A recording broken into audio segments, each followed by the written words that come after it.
Good day, folks. This is Hal Anthony coming to you from behind the Woodshed, where we intend to open a can of whoop-ass on those misguiding government, mistreating our people, and to stop the subversion of freedom. Out here behind the Woodshed, we are not bashful to lay on the wealths of truth that they will teach the lessons to stop government trespass against us, because sparing this rod will most certainly get us the shaft.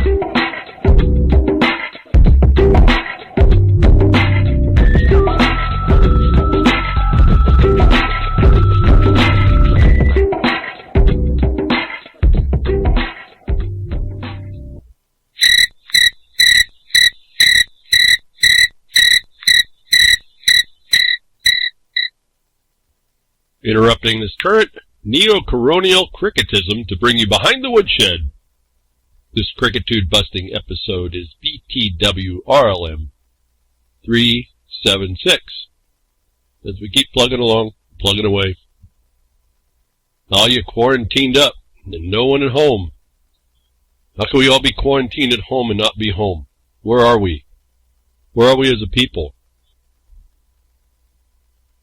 I'm looking around all the social medias that not many that I go to, but a few that I do, and I don't know why people are focused on every other thing than what they've been handed to stop all this nonsense against them.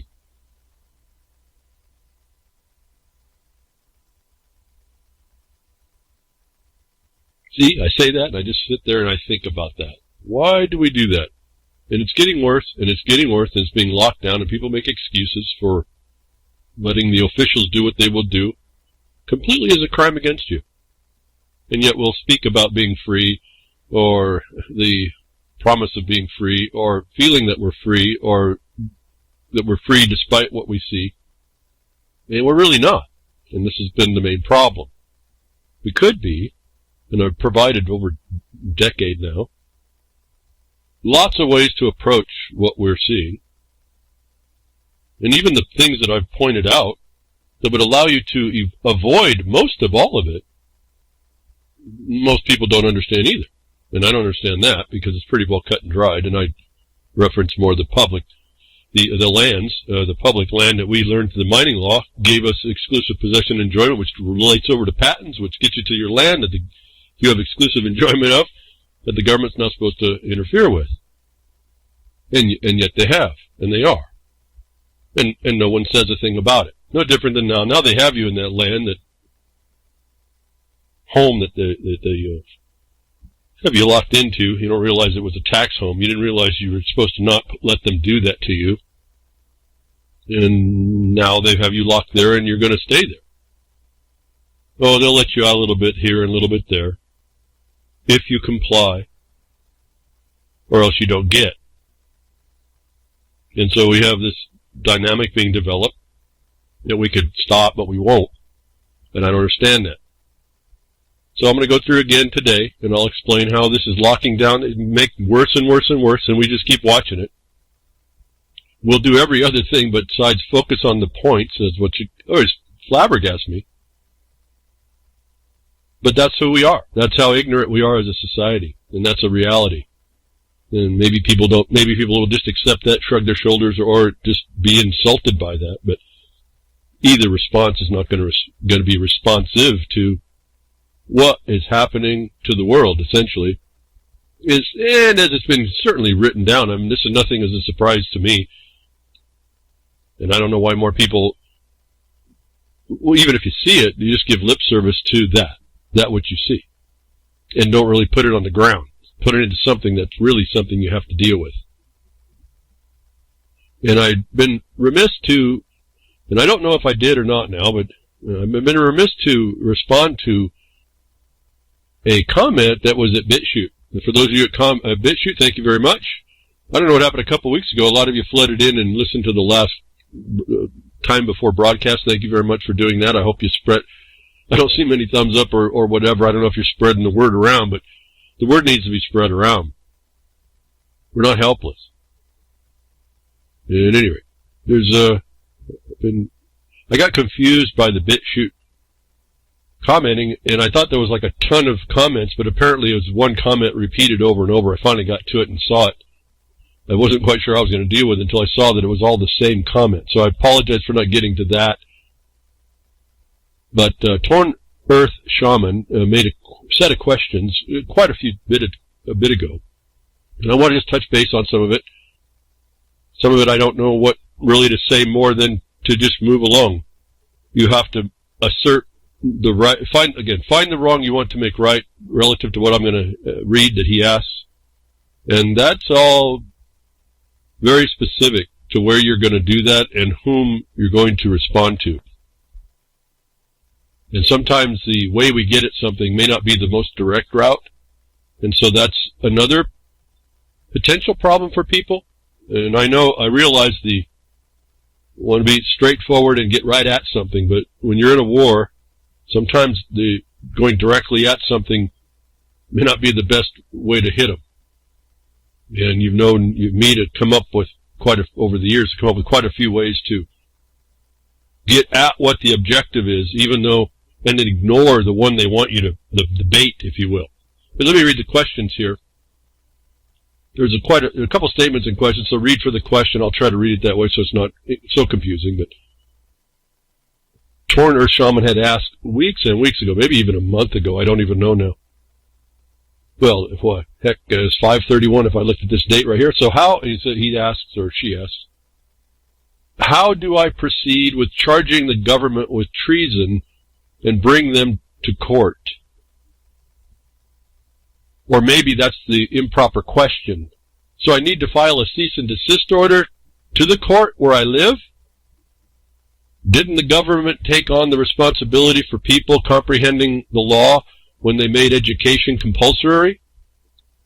If they didn't teach us law, does that make the government liable for creating a fraudulent contract? And thank you for teaching us about law. I will go back and listen to your videos from the beginning. And that's one of the problems with the way I present. You have to hear me over some time. And part of that is done on purpose, not to draw some things out, but we are an information control system, doing whatever I can to avoid any interference. And so that's part of the process. I also can't tell people what to do directly because I think that's the answer. And in a way, it may be an answer, but it's only in the general. Everything is specifically applied, so you can't necessarily take a method I'm saying and just apply it without really thinking about what you're going to do. But let me get back to the questions one-on-one and discuss, hopefully, just the concepting of it, so you get an idea here. How do I proceed, he asks, I don't know who it is here. How do I proceed with charging the government with treason and bring them to court? Well, we have to, this is not a judgment, just what I see is we're thinking incorrectly. You have a problem, you believe the government, you say the government is causing the treason. Well, the government's just a form and establishment. And I know maybe people roll their eyes back on this, but I've found out if we keep throwing everything into a big pile, we do this conscience mashup of everything, we really can't get at the underlying point of what we're after. But charging the government, you really don't charge the government. You're going to charge someone within the government. Then you say, with what? Treason. Well, you got to go find treason and find out what that is. That requires that the one who did that fulfilled the elements to be able to do that. But the problem with treason, any crime, and this should have been a clue to most people, that's a criminal charge. People don't actually have the right to criminally charge anybody. You can make a complaint to your master, the attorneys, to do so. But you don't actually have a right to charge them directly unless there's a statute that gives you that right. And that's, again, the government, the established, whoever the government is, the power, who everyone recognizes it's the power, whatever your thoughts are or my thoughts are on it, you have to go through that communication standard.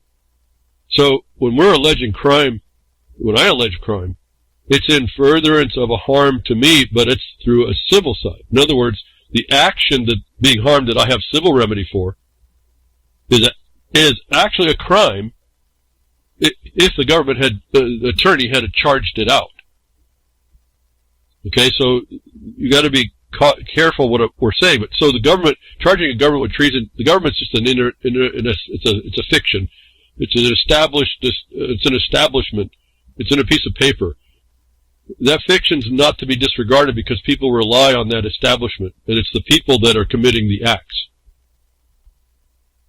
And yes, I guess corporations are people too, so we have that nuance. And you're not going to get around it, so you might as well embrace that as well and hold your principle of what was supposed to be going on versus what they're allowing to go on. Realize we have the legal, lawful problem. But you charge someone in their acts with a treason in order to show that what they did essentially is, as alleged, if you have the elements correct, is indefensible.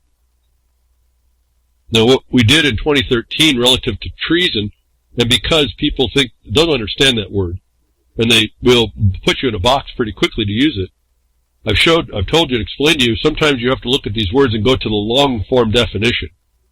In our 2013 lawsuit, we placed the onus of treason, the elements of acts of the people that we sued, which was the Bar Association, the political parties, the actors in the state, were the people in there, or the members of organizations. The political party members, the Bar Association members, were the active agents who were what? We said in that, making war on laws of the United States. We're talking relative to a congressional grant of the minerals to all the people of the United States of America as obligations and duties under the enabling acts of the establishment.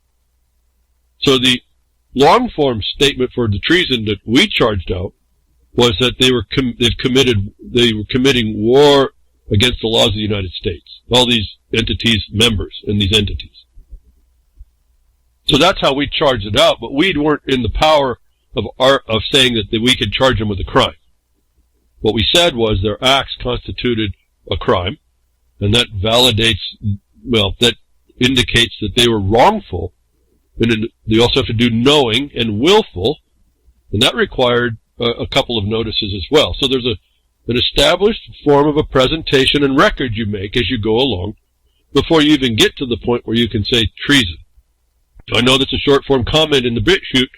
We're just getting an idea out. How do I charge the government treason? Well, you're going to find someone in the government who's acted to make war on the laws of the United States, and that's the short-form answer to that. You'd have to do some more research and bring all the elements that constituted that, and in a way that's not questionable. And here's another example. I wasn't going to quite talk this much, but this is the problem. You start getting and talking about this. These are very serious considerations that we were supposed to be making all along. And in a way, these aren't supposed to be questions. We were supposed to be an educated people. And that we ask these questions is not wrong, but it shows us that how far behind we are of things we should have and ought to know. When we charged another private lawsuit with the claim co-owner, my mining claim co-owner and I, where we got locked out by a Forest Service employee, I waited until they did something that had no question. The act could not be considered to be other than knowing and willful and clearly cut. But the violation was done with intention. I had to wait and hold my time. I had to bide my time while I watched them violate us until they did one thing that I knew that the laws were black and white on, that I knew the meaning could have no more interpretation, that they were supported by principles in law that could not be changed, and that that's the foundation that I was going to be able to move against a federal employee. And I was going to do it in a way to go after that federal employee in state court, which you're told you can't do. Well, you can't do it unless you can find this clearly black and white violation that no one can certify to. Violating your road law, your grants, is one of those things. And so, when we're talking about these ideas in treason and you're going to allege that they're doing crimes, you have to bring the elements that are also interpreted without question. And so, my example of the road was that. The federal employee can be charged under state law in a state court. You have to bring a very clear violation that no one would have known different. This is where the qualified immunity starts to become what they rely on. And this is what you have to start analyzing.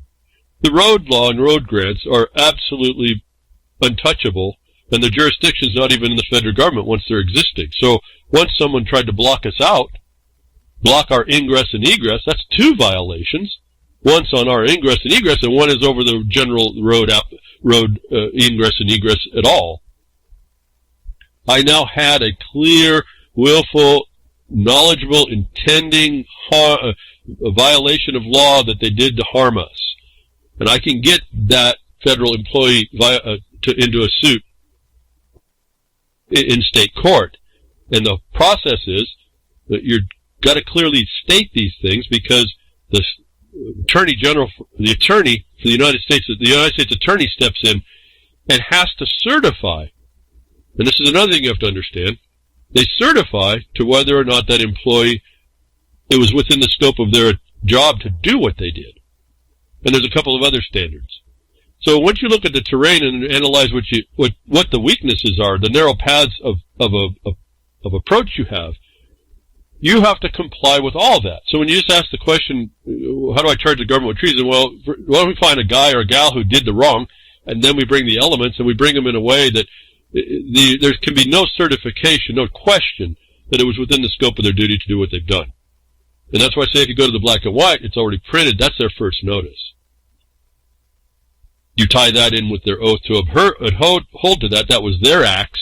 And now you then turn to the violation that they were underneath that condition that they were not supposed to do, clearly without question. And in the example I'm giving you with the roads, it's just clearly without question, no one's supposed to obstruct a highway. It's particular when it's not under the jurisdiction of the federal employee. So that wasn't under the scope of his job. This is the kind of thoughts that you have to go through to start to bring to bear the power that's there to be done. And I'm sure a lot of people just rolled their eyes back and said, I'm not going to do all that. I'm getting too tired or old. I don't want to do it. It's just a waste of my time. Okay, then you've just called yourself the slave. You just called yourself the citizen subject. And you say, you shrug your shoulders and say, I don't care. Okay, well, I don't know what's more to say. I'm not talking to you. And you're maybe already not even tuned in. And for those of us that have a property, have an establishment of government that we're working through that has been stolen, and we want to bring it back so that we live our peace in our lives, it may take a bit of a war to do that. The fact that I have to go to war, and I don't mean fighting with guns, I mean the adversarial system in the courts is your new Civil War battlefield. When I have to go there, I'm no longer living in peace. That's a self-evident proof. When I have someone that wasn't in the scope of their duty, even as a federal agent, I should have remedy. When I can prove I don't have remedy even in the state court, now we've got a major problem that all the public, if you will, all the people in the country should be aware of and work immediately to stop. And that's in fact what happened to us. I put my ducks in a row. I did the things I needed to do for our suit. I sued that federal agent, and then I was obstructed by the state court administrator. My case went all the way up to the Supreme Court, and they denied me complete remedy. Now, if I don't have remedy in the state, who's obligated to, I've just proven on the record that there is no law. I've just proven that there is no established government. There is no republic. The very thing we sued the bar about. They proved it in what they did in that case as well. Now what do? Well, this is now a problem beyond me. It's beyond the co-owner or the claim. It's beyond anyone. And why? We were supposed to be the educated mass of people that when we saw a wrong to any one of us, we rose up and we stopped that condition in the government. And we have various avenues to do that. One of the ways that we saw in the Virginia Constitution. That's actually everywhere. What was cool about the Virginia Constitution is the fact that it delineates a way to approach the problem. Instead of just leaving it, you have the right to alter and abolish. That's a pretty vast power that is so vast it's too abstract for people to even understand where you begin. And because it's so abstract, the occupiers in the government, the Bar Association in particular, can bring up a bunch of opinions that you think is authority when it's authority. It doesn't mean anything, actually, to diminish that you have any rights whatsoever, and you believe them. You buy into that opinion, and all it was a suggestion of the enemy. Let me move on here as I start talking way a lot longer than I was thinking about, but this is where my mind starts to expand quickly on what's all involved. And if you all don't know that what I'm saying, then that's again how far behind we are as a society in stopping the encroachment. And everything I bring is trying to eliminate that vastness and bring us down to one thing we can do. I ask you to do that. You have to do it yourself. You have to be engaged. You have to make the decision to commit. I can't do that for you. I can't also stop you making excuses about why you can't. So the commit has to be there. You have to intend to prevail, and you're going to fight, to engage the war, this condition that we're in, because each one of us can't. Now, more and more of us start to be able to make that change. We saw that in Virginia. That's already in the established. That's already expected by the occupier. We saw the Wisconsin. They're sitting there for you to ensure they're not doing any excess. I hear crickets everywhere. And we're just going to see when I get to the tabs, we're going to see it's going on. It's going to get worse and worse and worse. This is predictable as it was predicted. And let me go back here now, or maybe that's the wrong improper question. Well, I don't know about improper question. Questions are questions. The question for me shows that we have more knowledge we need to give to remove that as a question, and that's fine. That's never a problem. So going on now. So I need to file a cease and desist order to the court where I live. Well, it depends on what you want to do. If you think there's treason, you have someone to do it. You have to give them the notice that they need to cease and desist. We actually did that in our 2013 lawsuit, JMD lawsuit. We filed a cease and desist. In fact, that was kind of a simple answer. I got involved so deep in trying to make sure I had all the ducks in a row, if you will. We had everything ready to go. They call it the secretarial work. It just lapsed from me. It was a suggestion. I'd just done another one somewhere else, and it just didn't seem to want to apply to our case for some reason. And I was talking to a colleague, and they said, well, why don't you do a cease and desist? And then, as soon as I heard it, that's all. I just needed to be refocused from the more abstract writing type things for a court case and pulling everything together and all the evidence we needed and every act that had gone on. I had all this in my head, and so I was losing the ability to be able to be functional in the secretarial side. And it says, okay, why don't you do a cease and desist? Well, it was a cease and desist. Essentially, we already had the complaint written. So we had the parties, and we had what they were doing wrong and how, and all the elements. The cease and desist was to avoid that. And so you don't want, your question about cease and desist, you got a long way yet to go. Anybody does, not just TornEarthShaman. You have a long way to go to prepare the wrong you want to make right. And a cease and desist could be, but typically it's against the one that's going to be the party to the respondent to whatever remedy. I say respondent because I don't know what remedy you would choose once you see what your harm is. Given there is a remedy, and notwithstanding the corruption that we see, because this is the point. A lot of people just think this is just opinion. You need to engage the system yourself to find out for you whether or not for you there's justice. We can't work off our opinions that they're not. We can say that, but that's not necessarily how this thing works. And that's why I'm trying to remove one of the major failures that happened in the early middle 90s and late 90s. A lot of assumptions were put out, a lot of belief this ought to be, and it's not. And so everyone would act through what ought to be, and they were completely missing the point that it really wasn't. And there's an organized criminal syndicate they're up against. And most people can't believe that. I mean, I look at the so-called COVID. Flu symptoms have locked down the world. I can't believe it. The common flu has locked down the world. It is our problem. So getting over here to the other question.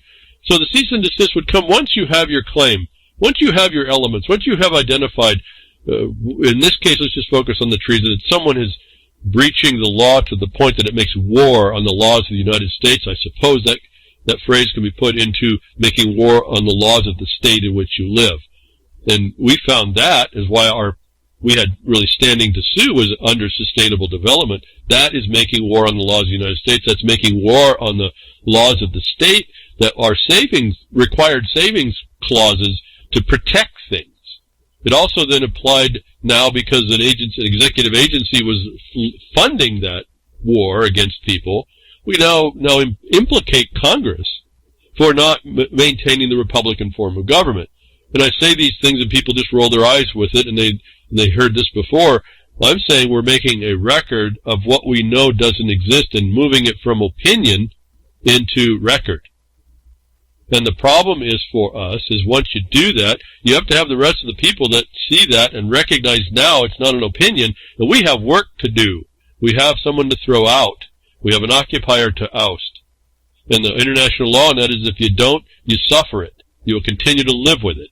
And look where we've been going. Anyway, getting here, now we move into a different type of question. Didn't the government take on the responsibility for people comprehending the law when they made education compulsory? Well, that's kind of a big, kind of a subject matter. Just the short answer is no. They purported to give you what you needed to go through life, which was what? The system they were going to put on you. If the people had understood their power then, just as lax as we are today, or maybe worse, since they had their own obligation, they would have said, well, no, this is a world of law. We keep peace by that. You're going to make sure that you teach us the law, not legal, but the law. Then we, the people, would have said, what you offered us as a gift was a Trojan horse to destroy us. But we're not that aware as a people. On the other hand, the government is just this entity. There's no obligation that goes on the government. And when people figure this one out, well, I don't know, they'll probably give up, because this is what this is. But there's nothing, this is what there's a do no wrong sovereign government here. So when you're talking about suing the government for treason, no, you can do no wrong. That's how they've set it up. And in a way, it can't do any wrong because it's not a thing, but even in its function, it can do no wrong. It's a sovereign. Now, they took it from you and they gave it to this thing that they now control. There's a whole other set of things right there that we have a lot of work to do. And now I'm going through lots of stuff that make people say, this is just obvious, just too big. And then, yeah, if you try to do it all by yourself, all of it, and this is why our numbers, or we have superiority in numbers, if we would just get back together and stop with the nonsense I see, whatever excuse we have that keeps us from doing all this stuff. But didn't the government take on the responsibility for people to comprehend? Only to the extent that they did for the system, which is not law, it's legal. The people should have stepped in and said, no, your legal is not law, and we need law. We need to be able to protect ourselves against all this. That would have been probably a wise thing to do. But as far as putting it on the government, no. You're still obligated. And this is the other thing that people don't quite get, because I keep talking to you about. You have your own responsibility distinct from the government. In fact, it sits there. The people in it sit there to listen for you asserting your responsibility to yourself. So there's nothing, and in fact, when you deal with the government, it's on you. I don't even know if people understand all this. My mind is just going like it's just stuff I know, and everybody knows this, but I'm realizing, as I just said, that more things that people just don't know. When you deal with the government, it's strictly liability against you for agreeing with something the government agent says wrong, and you follow it. Did you hear me? Did you hear what I just said?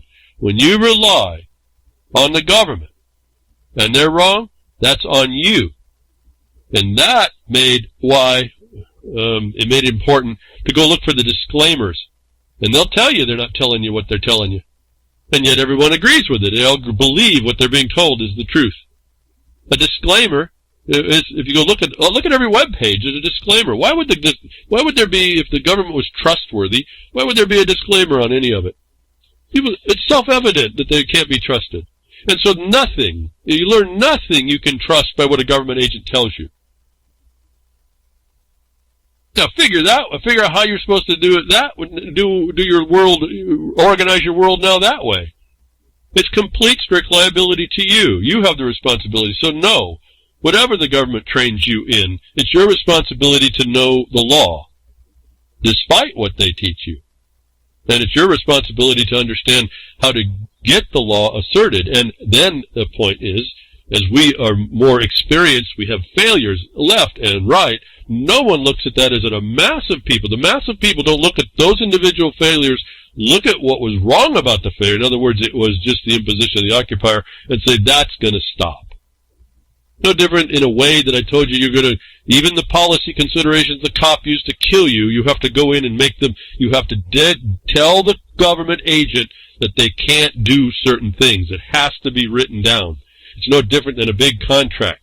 It's not the same social contract that was imposed upon you wrongly in the start of all this, from France no less, I think it was, but it doesn't matter. You agreed to it, and that's the obligations they put on you. So no, you can't demand anything from the government. It's actually a benefit to you. What you didn't realize is, like your civil rights, the benefit was the right to accept extortions of every kind and no other. Where do I get that? Do I make this stuff up, folks? What's the number? You should know it by now. I mean, all the listeners have been listening to me for a while. You should know it by now. Title 42, what section, folks? It should come right out of your mouth. Why? Because it should be prevalent in your mind of what you're up against every day wherever you go. Title 42, Section 1981. Not a year, it's a sectional code, and it says you shall suffer extortions of every kind, exactions. You know, everyone's knocking down, well, we were talking about on Freaker's Ball, the word master now can't be used because it connotes, it scares someone might connote slavery, and we can't use mastery or master. This word in this 1981 section uses the word exaction. It doesn't mean anything but extortion. It's one of those few words in that act that means what it says, if you just knew that. We're not going to be able to tear down that statute, because it means your slavery, and apparently no one cares about that one. I don't care what side of the political, ideological fence you might be. Because why? I don't know. Because you just sit there and take it. It says right there, if people would read it, the rights of the white citizen. The privileges of the white citizen, too. You're all involved. You're all colored by that law. Where do I see the people tearing that statute down? That statue down? No, nowhere. No, you accept it. You accept it. You've been accepting it. So when you have a system that taught you to agree to that, what obligation does it have to do any different? You've allowed it. You had every obligation put on you, and it is this way, strict liability, to not follow what they tell you wrong. And when it finally struck me, I'm going to put it back into mining law and dealing with a federal agency, when it finally hit me exactly what I was seeing when I dug up all the disclaimers for the Forest Service, the BLM, and every other federal agency on their websites, started reading into them, started looking around, started doing a little bit more in-depth research, I realized there's nothing I can listen to in these people, and I better do something that's more grounded in the black and white, because that's what's protecting me. You and I have to know the black and white better than the legalists. And when I started doing that, we listened to nothing the government said. We produced all the notices that are required in law under our grant, and that's all we do. They don't recognize anything we do. They try to send back our mail. I just don't pick it up. It goes back. Fine. Done. I go on, wait till next year. Or twice a year we have notices. Right? You just learn how to deal with them. We make a record that you know when you do your research, whatever it is, any subject matter, that you can defend that the law required, that what they did was not, and then you point to their disclaimer. How could you agree with them? They're going to sell you down the river every chance they get, and if they're not intending to do so, they could by accident, and you're still liable. Why do we listen to these people? And why do we complain? Like, okay, I'm going to get irritated really fast. Okay, let's move on. If they didn't teach us law, does that make the government liable for creating a fraudulent contract? What contract? It's a fictional thing. It's an implied agreement just by being around, and their system of occupiers said if you continue to be around, you're going to be subject to what we do. And you didn't rise up as a people and say that's not good enough. We're going to have to put some bigger checks and balances that are black and white and understood to be that, so that you don't do what these nonsensical things to us. And we have to do that with a clear mind as well. There are certain good things. There's certain good things that came out of even trying to hide the fact of your servitudes. So you got to look at it. It's real hard. I've told you this before. Someone asked me, why don't you write the mining law so it's better? I said, first of all, I'm not the grantor. That Congress was that for the lands back to the people. I'm not the author of that. Why would I be able? I have no authority to write that law. Secondly, what you're trying to respond to is how it's improperly impose? How are you going to fix that other than to just demand some accountability? Or find it, like I was telling you about the Forest Service district ranger, finally violating something that in law could never be done under that authority within the scope of his job. And we attacked that. Right, as soon as he did that, I was ready to go. Because I was waiting for it. I knew that, again, they're a beast. They know they go to water every day. You know exactly where that's going to, you just wait for the trap. The trap just gets set and you wait for them to go there. And they did. And so that's when we filed. And that's when I found out how integrated the state is with the federal government. I got obstructed from entering to the finality that the Supreme Court would not let me file. And then you say, well, so what's the point? Well, two things. One is I got proof that even though my complaint was right, they will not accept it to go after a federal agent. That's not a remedy. But what happened during the time? They took 9 months to get an answer from the Supreme Court on a simple answer about the clerk violating the rule. The black and white rule was violated. It took 9 months. And I said, well, if it's taken so long, they got a problem. I've nailed them again. They just got to figure out how to mealy-mouth it. How'd they do that? They didn't even say a thing. They just denied it without a reason. Well, in the interim, about month 4 or 5, the gate that was put across the road got removed. And this is what I told you a long time ago. This is a war, but you try to work for the response that you need to continue to do what you're doing and take what you're given as long as it's adequate. And removing the gate was adequate. I didn't need to go sue them, even though we were harmed to some pretty extensive amount of money. It really wasn't about the money either. That just gets people's attention.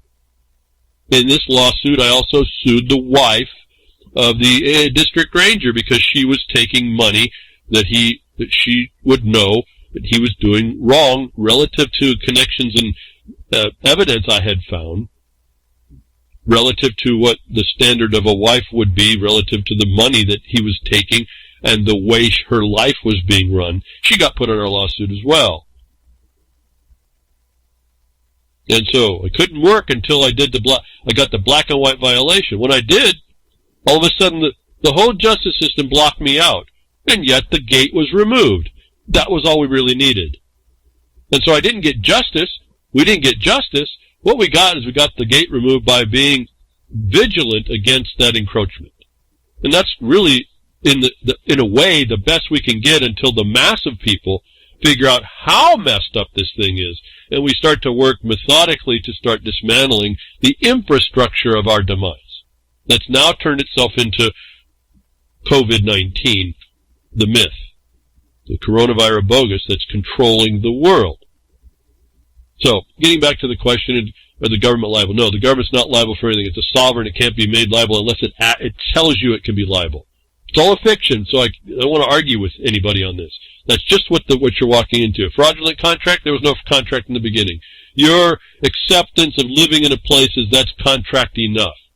And so that's the point of when you start looking at your statuses and who's making a lie on those status, how I adulterated that a bit, on how do you take that lack of a contract that the occupier is going to force you into the situation and be able to go through the black and white to show they don't have a right. They don't have a jurisdiction, an authority, they don't have a power, they don't have a delegation. In fact, if you're really good at it, and you listen to what I'm saying, you go and you find all the obligations they had prior that they shouldn't and had no lawful right to impose. And now you got them on both sides of the violation. And I'm saying, actually, until you have that, there's no cease and desist order that needs to go out, and you're not going to be charging them with treason. It's in your mind that there's a treason going on. You aren't really solid on how that's going on with facts and evidence. And on a side note, relative to another obstruction of traveling on a highway on the Grant, we were able, because of a violation of the state police, we sued the state police and the judge taking the case and the prosecutor for what they do and you've heard this before, but how do you get at it? This thing that we understand that the courts are really banks. Well, we I was able to work out, when you go look at what money laundering is, that what they do in court and how they did it against a grantee was a money laundering scheme. And so for all of you all that will say all that, and maybe even can kind of see it, why don't you settle down and now bring out the elements, and you too could be someone else that's starting to make the evidence beyond opinion that your courts are money laundering organized criminal syndicates. Don't just say it. Lay out the process that you already know, those of you that have done this, that lay it out as elements of violation. And until we start looking and communicating that way, these people that are taking us down will continue to take us down. There's no contract. There's a war going on. How are you going to fight that war? You're not going to do it with a gun. You're not going to do it with what you think the law is, and you're not going to do it even if you get the law right. As I've told you, I'm just giving you examples, and then you shrug your shoulders, well, why? Again, we got the gate open. That's all I was actually interested in. I padded the case, if you will. It was all valid. It was all legitimate. We were harmed and all that stuff. But what we were really after was getting the gate back open. And I'll just tell you, have they locked that gate ever since? This is years and years ago. Absolutely have not. In fact, all the pressure we had from the environmental groups going through the Forest Service, that backed down as well. They just stopped touching us. So what was that worth? Peace has been worth a lot. I didn't need the money. No, I don't need, that's not, the money just gets their attention. Who you sue gets their attention. Don't make your case too big, though. You want to make it so you can handle it. So, fraudulent contract, no. Government libel, the people in it for found things, substantial within the black and white, showing they had without the scope of whatever duty or office they had. That's why I keep telling you about this COVID and the lack of certification. They're all acting out of the law. Thank you for teaching us. Okay, that's enough. And you're welcome, TornEarthShaman. I'm just trying to point out what we're up against and how we're going to walk through the valley of shadow of death, if you will. We have to take that narrow path. It's there. You just have to, for those of you that know you're being violated, you've got the mind to see it. Otherwise, because lots of people don't even see the harm. And this is the real scary part. This is where the most of society is. So last week, I was talking, we'll not get onto the tabs. I would like to maybe move a little quicker here, get way behind on some of this discussion. I hope it's worthy of your time and that you get some information from it to actually work and use. I'm not talking just to get you to back off, oh, don't do that, or to inform you it's too complicated, or to get you too excited and motivated to go do it the wrong way. This is a methodical, this is just, I can't say it any different. This is like you're in a war, you're fighting someone, and you have to make sure that every step you take is going, every move you make actually is, well, it's going to be watched, isn't it? So you got to make sure that you're doing everything within the recognized constraints.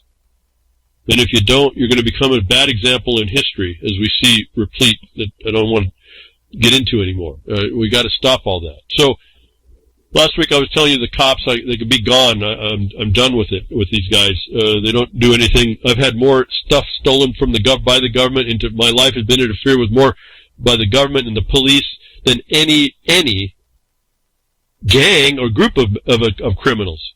A group of thieves hasn't stolen more than what the government has from me through my life. And they've all been through law enforcement. And so, good riddance with these guys, what I said last week. But here we have, as cops, to show you that we can be free of this if we just demanded it as the people. And how we do that's, again, we can alter and abolish as the people see fit. My caveat is that you make a record that you have you've exhausted, as they say, exhausted every other remedy and shown that there's still going to be the harm, and there's no established way to do it. In other words, you have no remedy at law or even legal. And so we have here now, we see as cops in Atlanta refuse to do their jobs, crime plummets anyway, chaos does not ensue. And this is an odd way, this story is an odd way to get at the fact that because of the George Floyd thing and the liabilities the cops are now feeling, they're quitting. And to me, good riddance. But they're not, because they're quitting was the crime plummeting. In this one instance they talk about that was important I wanted you to see that when the cops became liable, or they started to get an attitude about maybe their liability, they stopped enforcing all the frivolous laws that they use for revenue. And this would be traffic laws in particular, and other things. They stopped being the criminals they are, and in large part they were fomenting the crime records that I've talked about all this before, but here's another person that sees it. And they're utilizing this George Floyd thing to start showing that when you look at the chronology, a week before, a week after, and this and that, when the cops stop becoming criminals, crime drops. You're not extorted against or coerced at all. And when that happens, because there's no perception when the cops are not there, all of a sudden the society doesn't break out into chaos either. In a way, proving that the cops are the criminals, causing the crime, and the disquiet, and breaching the peace by their existence. So anyway, it was an interesting article to come after. I was talking about it last week. Not a new sentiment. I'm just saying here's proof. If you needed some proof to go move forward, to start getting the idea that we don't need the government the way it's established, we could likely get rid of most of it anyway.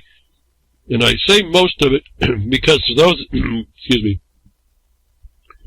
I say most of it because there's an establishment that there's still a truth that people are not cool. We're not cool amongst ourselves. And so there is this mitigating problem. And when we see in history, when we don't have a formal forum to go to work our differences out, we just start killing each other. And we can see that pretty clearly in the distinction when, like in South Africa, they just gave carte blanche, lack of remedy to a group of people to go attack another group of people, and you see the genocide going on around that. That's what we return to. For those of us that would like to live in peace and quiet and goodwill toward men, not everybody thinks so. The only example I can give you for this is Cain and Abel. We were told. There's a dynamic in the world that's going to be forever until it's not. And it's not going to be us that does it. So, crime plummets when the cops go away and the chaos doesn't ensue. I told you last week there's historic reference to cities and towns, counties, got rid of their government, they were fine. Got rid of the Bar Association to fine. The miners used to get rid of the lawyers all the time. They were fine. They did their own thing.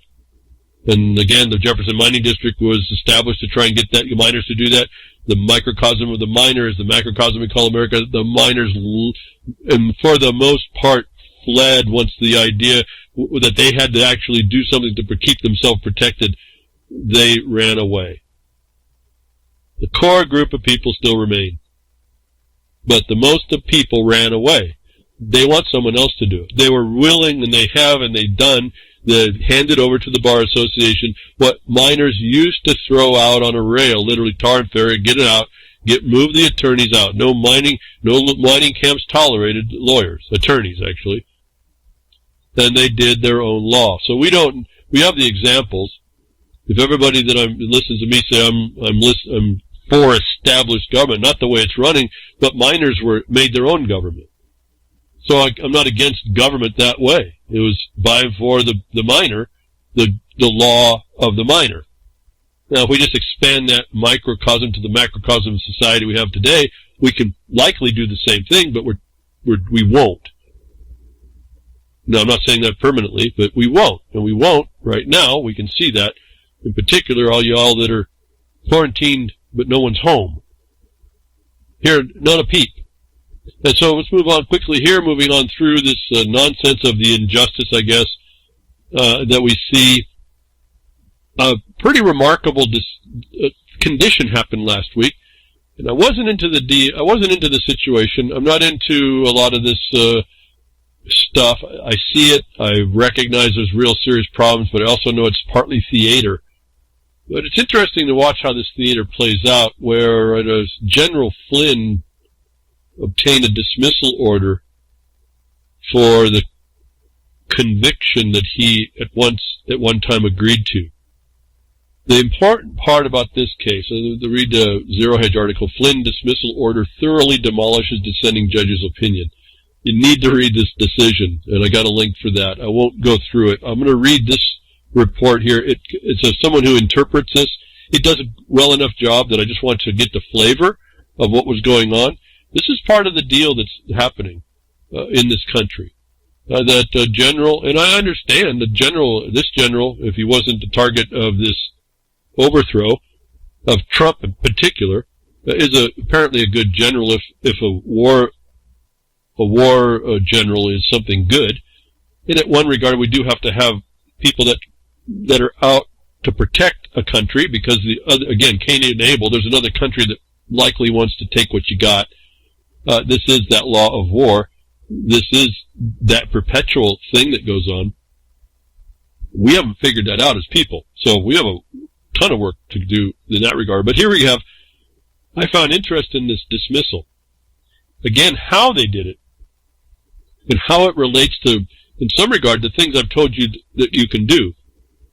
And how this turned out was Flynn's attorneys filed a mandamus in an appellate court to tell a judge who had made a decision to interfere or look at interfering with the federal government's so-called sovereign authority to stop a prosecution where it looked like they didn't have the evidence. The mandamus was used by the victim of the initial attack to enforce the attacker, the United States government's attacker's position that they had the right to dismiss the case because the judge, who was also part of the government, but supposedly in the judicial branch, was going to extend the prosecution. And this mandamus asked of the appellate court, the District of Columbia no less, and they do mention Article 3, which caused me to pause. Where is that the court? At any rate, talked about that the government, when it wanted to kill the case, dismiss the case, the judge didn't have the right to continue it. The victim of the government's attack protected the government, which is fascinating to me, is partly what's going on here. What I also want more to read, and you can read, but I'll read a little bit, but is the fact that when you see this going on, if you think this is a straightforward type of establishment in government, boy, this case will tell you certainly that it's not. It'll also inform you of how far we are from real justice, and that it imposes upon us a higher responsibility if we intend it for ourselves. That this guy Flynn, and right now he's innocent, he's supposed to be presumed innocent, notwithstanding his guilty plea, which was coerced again, all this injustice in the system, and that's what I want to see. That's what I want you to see with this whole thing. The victim comes to you, the attacker's aid to remove what apparently the so-called sovereign was having trouble with its own officer to stop beating on the victim. And the victim said, hey, you got to give that guy the right to stop beating on me. In other words, the guy was innocent all this time. He was literally coerced, criminally coerced of a plea to guilt, which he removed later with supposedly new evidence. This whole thing is looking at an absolute injustice in my mind, is how I took it. How they get there is fascinating. What it can tell you, if you have an insight, is also fascinating. And I think we can take some of these rules, these tools, these outcomes, the dissension between the justices to show we're in some real trouble in this country. That the district courts that you're told are supposed to be the law can be this wrong is another one of the problems. And just complaining about it's not going to solve it. The Bar Association is critical in how they've done this. You're not going to get it even by when you hear me say we complain about the Bar Association. No, it's not going to happen because you complain that your oppressor is beating on you.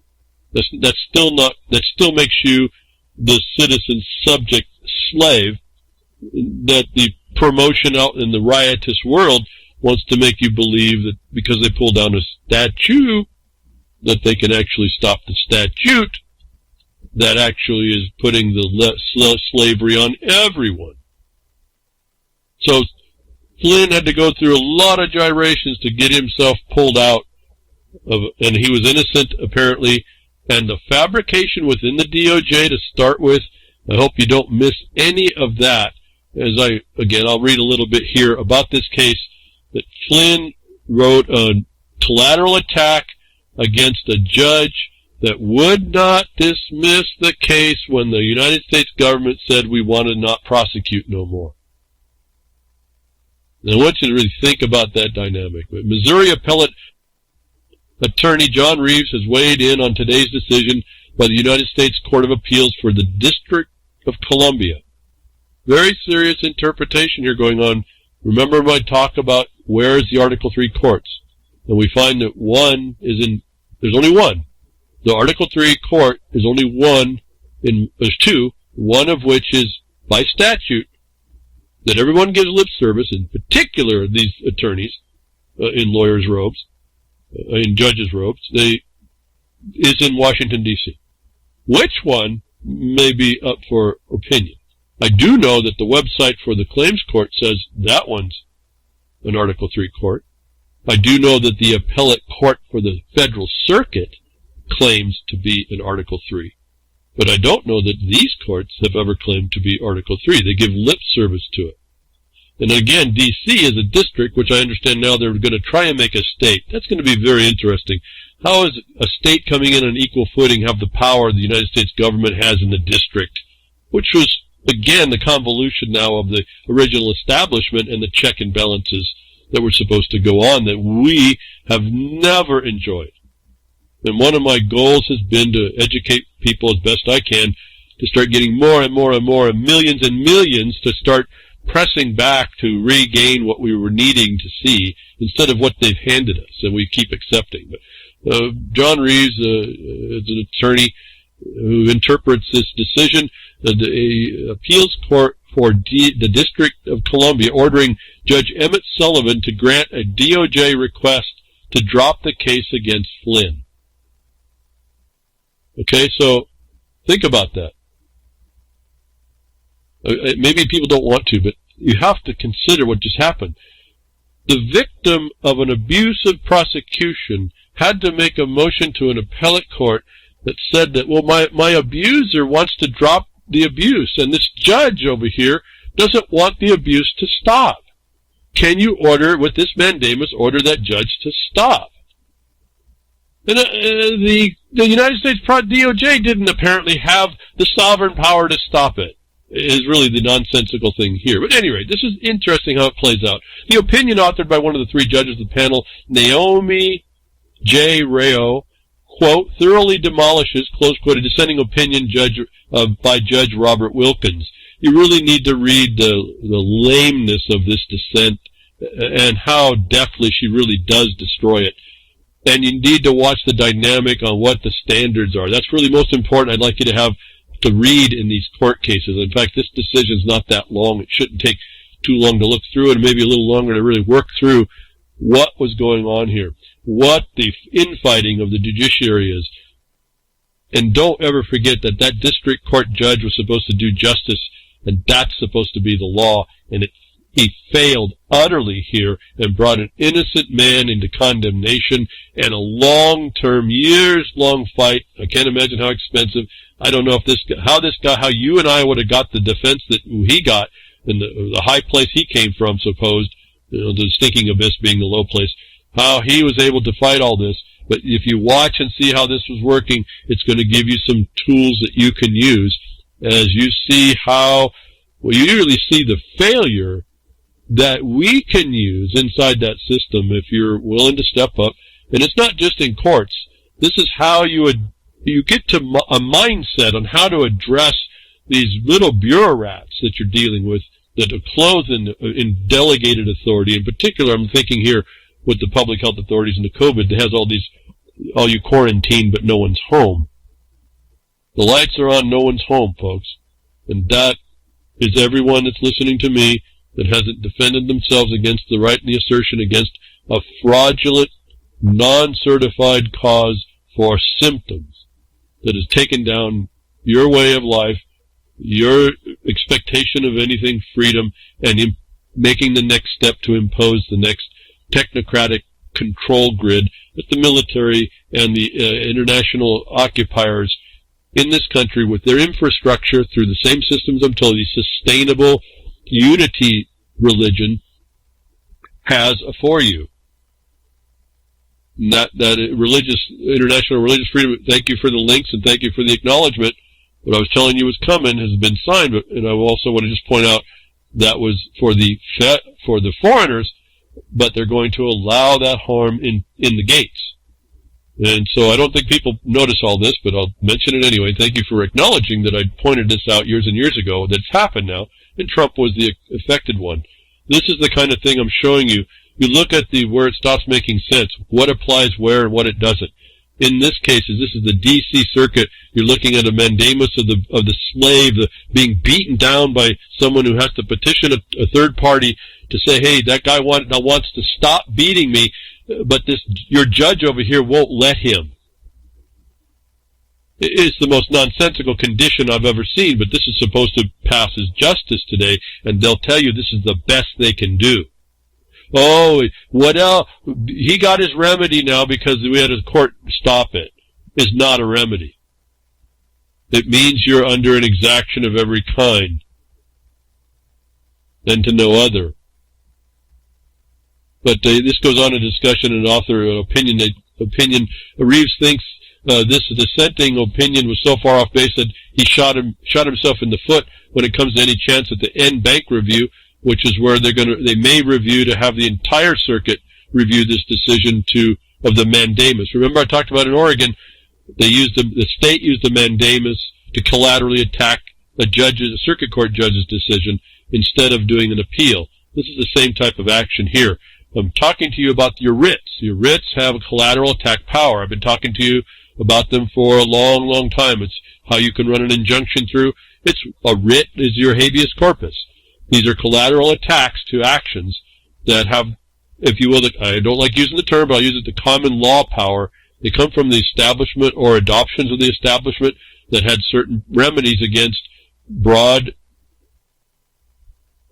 acts that were not in law, and they require an action from a so-called court that's also a fiction that doesn't act in law to assert and protect your properties that are in law. And so, when you start getting this understood, everyone just want to give up, but this is how they've gotten the problem. And until we come together with knowledge and say all that nonsense is what it is, nonsense, and we're going to stop it, this is not allowing for peace in our society. However, it's framed as being the best we can do. The people now are going to decide for themselves, reserved to them in every constitution.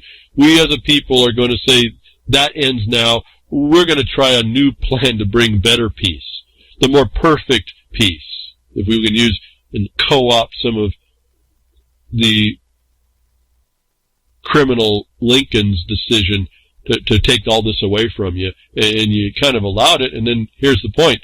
You allowed it after fighting. That's a conquest to some extent, and the proclamations tell you that, and then people think they can use their Second Amendment.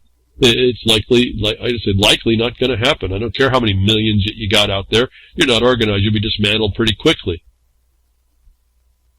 Because as I've seen very clearly, you take quite a few hundred people, reduce it down to a handful really quickly when the going gets tough. And you become ineffective at that point.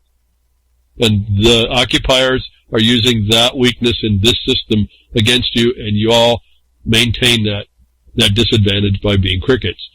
Okay, I'm interrupting this pretty bad. Let me go back to read a little bit of this. Reeves was written filings for the United States Supreme Court cases on Pax Rayo's outstanding opinion in the below Twitter thread, conveniently added which page you find this he's referring to. Thread, Flynn Mandamus Opinion 1. Judge Rayo's opinion joined by Judge Henderson granting Flynn a mandamus is outstanding, not only for its legal reasoning, but also how it completely eviscerates Judge Wilkins' dissenting opinion.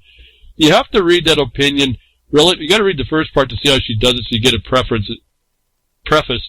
When you read how a judge can interject inconsequential things to try and make a point. This is that idea that you can be, this is not the idea that you can be 100% right, but not applicable.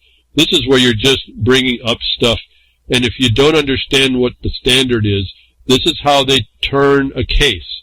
Had this other judge not been in that place, and I don't know what the political dynamics is in that court, because this is normally an all or nothing type court into the more progressive, if you will, liberal, no, I can't say liberal, but progressive ideas. This one came kind of out of the blue. There is something going on in those courts at this point. That's not good, really, for justice, and even though that turned out to be okay.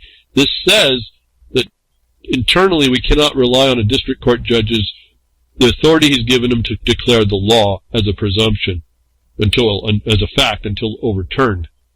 Because now you're suffering the so-called the only due process they allow, which is a lot of times ultimately not as a matter of right. You don't have a matter of right to get to the court of ultimate decision, and what is it? It's nothing more than a bunch of bar members who have established a system against you. And there's no real check and balance. They're just administrators. They're not hired, in the Supreme Court, are any of them voted in? No, they're no different than a bureaucrat. And so, you gotta really, I say this stuff, you gotta think about it. It's not to say dismiss it, and not to say, oh, that's what it is, and then disregard it. It's to understand what we're up against, and why you hear me say what we've done. I disregard the BLM anymore. We just send the notices the law requires us to send. They tried to send them back. I set up a way that I told you, if you get the right location in your mailing location, you can do this, because the rules are set up this way. You just take advantage of the rules the way they are. And those notices they try to send back to us, so they don't have to claim they've ever have it or received it or filed it. It's now sitting in their mail. No, okay, so I don't have anything more to do. I just use the operation of the codes the way they are. You got to be clever if it's clever enough to understand the condition you're in and start utilizing that to your benefit. Being quiet's not going to do it. But okay, I've really interrupted this thing. Again, part of me doesn't really want to read it. I guess that's what I'm doing to myself here. It's not reading. I'm talking. The principles underlying this case are really immense. They were probably the biggest news I saw was this case. This dismissal. Not because I was interested in the General Flynn thing, or the Trump thing, or any of that, or the Russiagate, whatever. Not interested in that at all. It's the dynamic that's going on, evidence to you that there is no justice. You have to understand it can't be justice when the victim of the beating had to go to a third party to get them to order a fourth party to agree to have the abuser stop abusing you. On the other hand, there was a remedy for that. However that worked out. When I say you have to be fluid on the battlefield, this is that case. I'm not agreeing with it. I'm saying this is what it takes. And until we as a people rise up to this fluidity and responsiveness, we're really not going to make it. I don't see how we can make it. Let me move on and read a little bit more. In addition, Judge Wilkins' dissent opinion is so off the mark that I believe he should have... Okay, I got to read it. This is the other problem with this story. He wants to repeat. Judge Arreo comes out swinging by holding that its earlier opinion in Fokker, F-O-K-K-E-R, quote, forecloses the district court's proposed scrutiny of the government's motion to dismiss Flynn's prosecution. The government had filed a motion to dismiss. Flynn had to file a mandamus to get it enforced. Fascinating. In relying on Fokker, Judge Arreo explicitly rejects Judge Wilkins' argument that Fokker's holding is dicta that is non-binding. She holds Fokker is directly controlling here at page 14. Keep in mind that Fokker was written by Chief Judge Srinivasan, an Obama appointee. Judge Srinivasan does not want Fokker's legitimacy undermined, no matter his politics. Judge Wilkins' dissent implies that Fokker was wrongly decided and that it conflicts with the other federal appellate courts. Judge Srinivasan will not be impressed by this argument in deciding whether to grant an en banc rehearing. Walker does not create a split. Now, let me just, I just read that, it reminded me, I forgot to tell you, listen to the politics in so-called the law. Listen to a real dynamic in here. Now, some of this you can use to your advantage if you research deeply enough to hear it, to find this before you go in. I'm just trying to point out, it's one thing to say that there's a corruption. It's quite the other thing to be a people that demand justice. This kind of a thing identifies major problems within the system, even though the whole system is a problem, and may give you abilities to start identifying the failures in order to do what? Invoke the right of the posterity, essentially, notwithstanding what they say. See, this is I want to point out the fact of that Virginia. It didn't matter what the establishment said once the people had the probable cause and the record to move for maladministration. Judge Rayo goes on to emphasize that while the judicial inquiry may be justified in some circumstances, Flynn's situation, quote, is plainly not the rare case where further judicial inquiry is warranted. This is where the government says we're going to stop. We want a motion to dismiss this case because we don't think the case warrants prosecution. We don't have the evidence. And the judge said, well, hold on. We're going to give a private citizen the right to look at that problem and maybe hold this defendant for the continuing case. Rayo notes that Flynn agrees the government's dismissal motion, so there's no risk of his rights being violated. In addition, the government has stated insufficient evidence exists to convict. Rayo also holds that, quote, a hearing cannot be used as an occasion to superintend the prosecution's charging decisions, close quote. But by appointing amicus and attempting to hold a hearing on these matters, the district court is inflicting irreparable harm on the government because it is subjecting its prosecutorial decisions to outside inquiry. Now, think about that. This is what I was saying. Flynn says, the guy who's beating me wants to stop beating me down. And one of the guy's agents in another office says no. And so Flynn comes out and says, but you're violating my abuser's rights to not let him stop.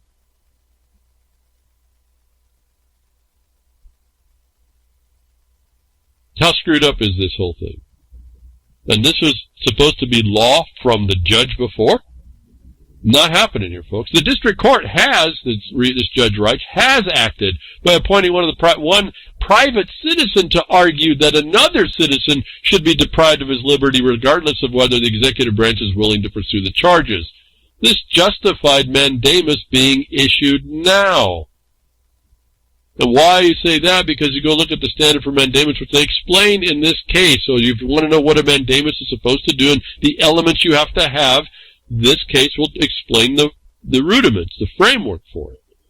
Now, Judge Rayo also makes a short work of Judge Wilkins' argument that the court may not consider the harm to the government in deciding whether to grant mandamus because the government never filed a petition for mandamus. The government's already filed a motion. It's been answered by having a private citizen go to try and beat on the other private citizen even more. And the government didn't file a mandamus because its motion was already acted upon. What I find interesting is the government did not file a mandamus. And they waited, and they waited, and waited until Flynn's attorneys decided they were. Judge Rayo notes our court has squarely rejected this argument and follows with a plethora of supporting citations in the opinion if you go read it. Judge Rayo also notes, contrary to what many legal commentators have misled the public to believe, that it is, quote, black letter law, close quote, that the government can seek dismissal even after a guilty plea is made. You've been misled, folks, on that point, haven't you? She says it right there. Like I said, this is a very interesting This is the biggest news I had last week, this decision. Not because of who was involved or what they did, because what's going on, the dynamic in this case that you're subjected to 100% of the time without remedy to it, that once you know what's happening, you get to look and peer behind the curtain and go after these guys to stop them while you write your paper in anticipation of this kind of thing going on. This is what I tell you about learning the battlefield. You'll learn by court decisions to read enough of them. You can build into your case. You don't go talking wild stuff everywhere. You build into your case the anticipatory defense against a response, and more importantly, a lack of response. And you do it, you learn how to do it in very short sentences. What's interesting is nobody understands what you're doing, which I find perfect, but that's an interesting thing, because these are the legal minds can't understand what law does. And that, in a way, that's perfect too, because you have them in the condition where if they can't understand what you're doing and you know what you're doing, then you can explain what they didn't know. You show ignorance and you show a failure to be able to understand and a dereliction of their duty to understand. Because where you don't have an attorney, they're supposed to give great latitude to what you say as long as it has some merit, they can find a merit. You're not supposed to talk so obscure, but when you're building in an anticipatory defense to a potential breach or to a potential failure of action, because you realize that's the beast going to act, and then they didn't see that, and you call it out later, that's perfect. So I've just went through a bunch of, talk about dimensional, 5-dimensional moves. That's what we're dealing with. That's what they set up, and that can be defeated. If you read these kinds of cases that explain the problems, you've been misled. Did you know that? Well, I did. I've known it on lots of other things.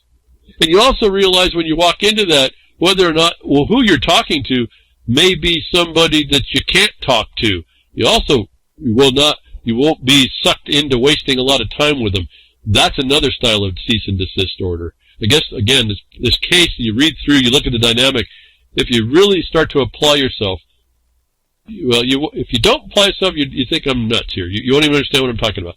When you do, you eventually in the future, you do apply yourself, you'll start to see what this is speaking to you, where you start to identify that's what you're up against. And what I'm saying here would then help to move you along to answer the problem that you have, how to move around it. As Judge Wilkinson's argument that a district court may conduct greater scrutiny, whereas here the government reverses its position in prosecuting a case, Judge Rayo points out that the government necessarily reverses its position whenever it moves to dismiss charges. And so that was a big statement right there, that totally missing in this other judge's dissent was the awareness. But that's exactly, it's self-evident that the government does that. You don't have standing at all to argue against it. It's not a point of contention. It can't be. It is what goes on. And this is the mentality of the people that you're bringing a case to. And so what I'm suggesting to you when you do the habeas is and go down through the statutes, even if you put those in footnote that they failed and breached to do, this is the things you're eliminating. You don't allow them even a bit of opinion to interject a thought that's not, it's self-evident, but they're looking past. And this happens a lot, just a ton. In fact, in a recent discussion with an attorney and on behalf of another miner explaining to the attorney the mining law, the way it works, but looking at it through the administrative failures, the statutes actually say what's supposed to do, but the agencies fail to do that, and all the courts use that precedent to follow back through like bad studies. In explaining that, the attorney completely understood how the cart gets off the horse, how looking through and giving essentially lip service to self-evidency is injustice on its face, and this judge is sitting at the appellate level. And I can tell you there's a lot of appellate judges with this blindness. You know, that woman that they show us that has the blindness, the blinds on her, I think it's slip down over her mouth for COVID, and they're looking, and they look exactly at what they need to do in order to make stupid statements like this to try and make themselves relevant to a point that doesn't even exist. But if you're not aware enough of the battlefield, you don't see it, that's where they take you out. And I can just say that minors are taken out all the time by their legal attorneys that claim to have an expertise in mining law, claim to have an expertise in property law, claim to have an expertise in trust law, but don't apply the trusts. The obligations and duties on those things that we see as established government offices that give lip service to that. We're so, again, as a society, we are so absent. It's scary. Really scary. And yet it's right there for us to see. You hear me talk about it in the abstract a bit on these basic ideas without anything to focus on. Subject matter statements I make, like patents or property law or trust enabling acts, all this other stuff. Constitutional sections, I pointed out, it's specific enough there, but it's only general in its application until we apply specificity of cause. Harm. And so I have to be cautious on, I always speak a little bit light in the fact that it's not absolute. Well, it's never absolute, so that's an easy one. But I mean, you don't hear an absolute. And if you don't listen for one, forget it. That's not the way this works. The absolutes will be on how you hear this working. All the problems that are inside the system that they want to sell you as the best we got. Given the absence of any legitimate basis to question the presumptions of regularity, there is no justification to appoint a private citizen to oppose the government's motion to dismiss Flynn's prosecution. What I don't understand why she didn't say right there is the citizen has no standing to argue against the government. Maybe for a different day. But Judge Rayo saves her most stinging and brutal takedown of Judge Wilkinson's dissent for the end. And I want to caution you, don't read this for how this judge takes down another judge. Read the dynamic that's built into this. To me, it was shocking. It's not shocking because I know it, but I mean, it's shocking to watch them in the fight amongst themselves. Little secrets pop out. This Judge Rayo tells us you've been misled on that prior point. You've been misled that the government doesn't have this kind of a power. No, where that misled came from, I don't know, because I learned they had that power a long time ago. But neither here nor there if you didn't know. And not to insult anybody. You don't know a lot. We as a people don't know a lot.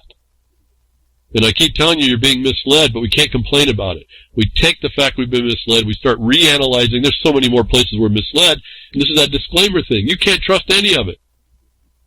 And so the only way I know to get away from, well, that's your opinion, you're not an expert, is to lay out the facts in the black and white. That's the only way I know to get around that. And so we're confined to have to do that. In a way, that's fine, because then there's no opinion that anybody can impose upon us. Again, the citizen being put on against another citizen in the face of the federal government, all-powerful federal government being questioned. Did you miss that little point? They had the gall, the audacity to even question this sovereign power, to the point that the victim of it had to say, whoa. I have a remedy to stop this nonsense. Quit continuing the beating. And that the government wasn't doing it on their own? That's fascinating to me. But anyway, while it is true the executive cannot selectively prosecute certain individuals, quote, based on impermissible considerations, close quote, page 18, quote, the equal protection remedy is to dismiss the prosecution, not to compel the executive to bring another prosecution. Page 18. Judge Rayo is just getting warmed up here. She notes that the, quote, unwarranted judicial scrutiny of a prosecutor's motion to dismiss puts the court in an entirely different position, bracket, than selective prosecution case law assigns to the court, close bracket, page 18, quote, rather than allow the executive branch to dismiss a problematic prosecution, the judge, bracket, as Judge Wilkins and Judge Sullivan would have it, assumes the role of inquisitor, prolonging a prosecution deemed illegitimate by the executive. Now, I find these statements, now, you're not going to be able to use that statement against the executive. What you can do You can use the role of inquisitor where someone in the executive doesn't follow the law at all. This is where the questions of that due process that we heard out of Ohio come up. You can use that statement, but you apply it to the failure of the black and white, the dereliction of the black and white code, the statute that you found. You don't pull down the statute. You actually enforce it because it's the only standard you have. Going on here, and now for Judge Rayo's KO, to Judge Wilkins and Judge Sullivan. Sullivan is the district court judge whose decisions is determined to be law until overthrown, which should scare you. And this is where the interesting question point here is. Judges, quote, judges assume that role in some... I'm sorry. She had mentioned the role of inquisitor, prolonging a prosecution deemed illegitimate by the executive. And now for Judge Rayo's KO to Judge Wilkins and Judge Sullivan, quote, judges assume the role in some countries. Judges assume that role in some countries, but Article 3 gives no prosecutorial or inquisitional power to the federal judges. Now, I looked at Article 3. Is Judge Sullivan in an Article 3 court in the District of Columbia courts? I'm not so sure. So here's the first problem. Any of you did that study under Title 28, I think it is, for that in, 81 to 135? I don't think that court that they're in is that Article 3 court. But she ascribes a cover of authority to Article 3. And nevertheless, she says Article 3 gives no prosecutorial or inquisitive power. Well, my question then, what about the legislative courts that are also considered district courts in every state? Not just the Article 3 ones. So to me, I was focused on this for a little while. What is she actually saying here? But I think this is just one of those gimmies. This is another where she admitted that people are being misled.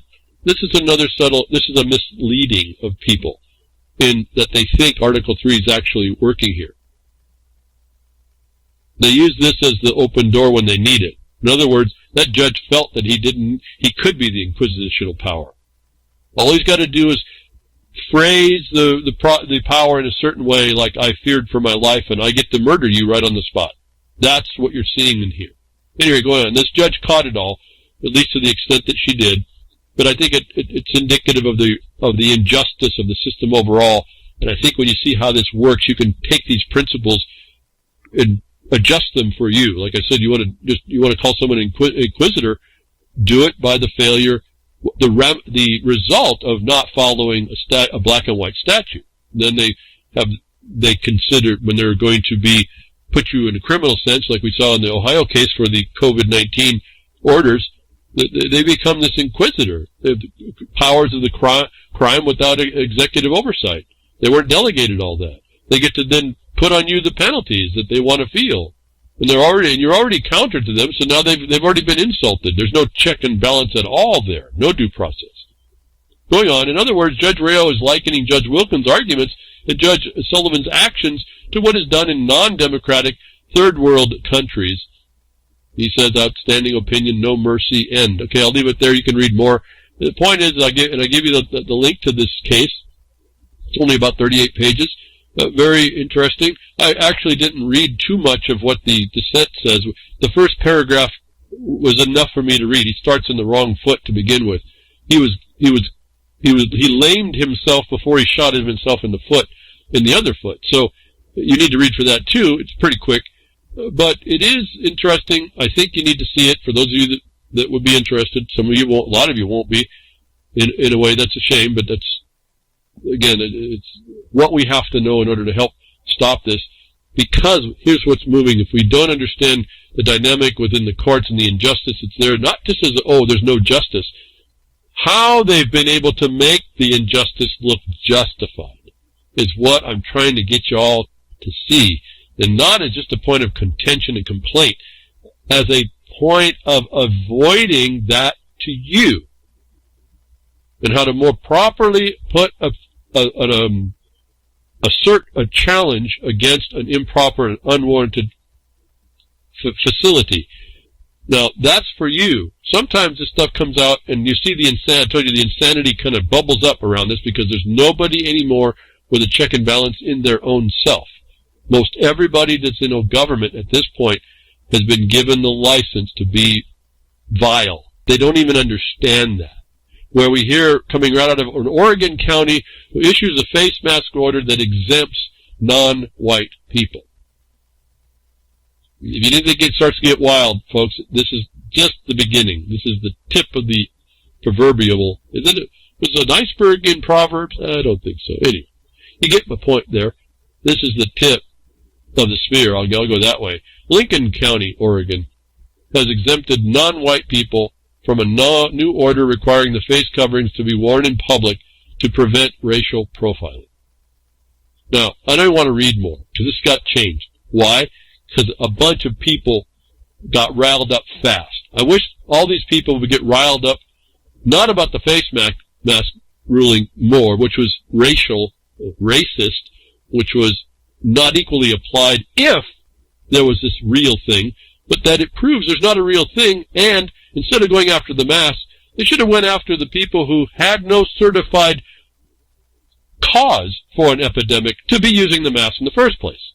So my view on this was, look how absurd you're walking into the future is going to be this absurd and worse.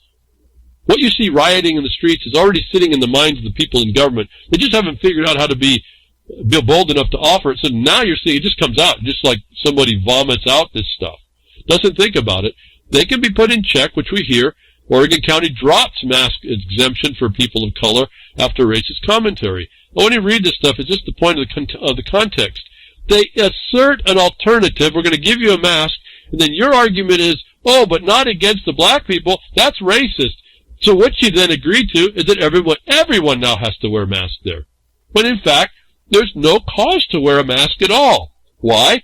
Because they haven't certified to an infectious agent in that county. And so here's an example of how they get you to jump on the wrong thing, get you to buy into something that was not needed at all, but something that they want you to do.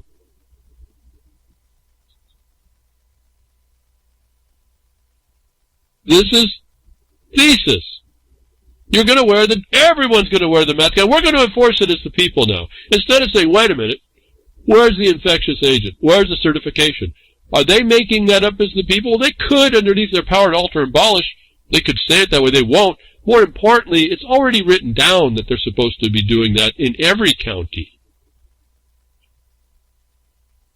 And so, I just want to point out, there's a dynamic going on. You can jump on the mask and how stupid it is. Talk about segregation, folks. Anti-reverse counter segregation, whatever the heck it is. But the point is they're using it as a technique to get you to do something, and that's to support the wearing of a mask. Everybody has to wear a mask now. And they did it right there in the news. Right there. Perfect. And no one's done what I've asked, is to challenge whether or not they can even have the authority to impose a thing, let alone a mask. And I'm not getting into the mask problems. In fact, I saw a picture on the Twitter.